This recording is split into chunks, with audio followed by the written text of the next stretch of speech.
Good morning. কেমন আছো তোমরা? ঠান্ডাটা বেশ ভালোই পড়তে শুরু করেছে। গতকাল সন্ধ্যার সময় একটা বিয়ের নিমন্ত্রণ ছিল, গিয়েছিলাম। ফিরতে ফিরতে অনেকটা রাত্রির হয়ে গেছিলো, তাই সেভাবে আর কিছু পোস্ট করা হয়নি। কালকে এই 7টা পট রেডি করে, মাটি রেডি করে, তার মধ্যে ওই যে আমি ভেন্ডির চারাগুলো তৈরি করেছিলাম সেগুলোকে এর মধ্যে বসিয়ে দিয়েছি। 7টা ভেন্ডির চারা 7টা পটে দিয়েছি। চারাগুলো একটু একটু করে বড় হচ্ছে, দেখতে কি ভালো লাগছে। এই চারাটা অনেক দিন হয়ে গেল বাড়িতে এনেছি, এখনো পর্যন্ত একে জায়গা করে দিতে পারলাম না। দেখি আজকালের মধ্যে একটা পটে একে বসাতে হবে। এটা হচ্ছে পাকিস্তানি পাতিলেবু। বলেছে তো প্রচুর ফলন হবে।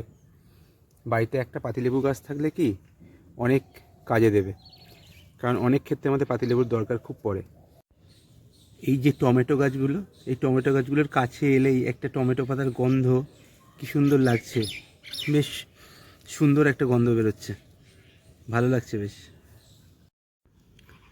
লাউ গাছগুলো পাতা ছাড়তে শুরু করেছে। এরপর এদেরকেও আবার নতুন একটা পাত্রে আমাকে দিতে হবে তুলে।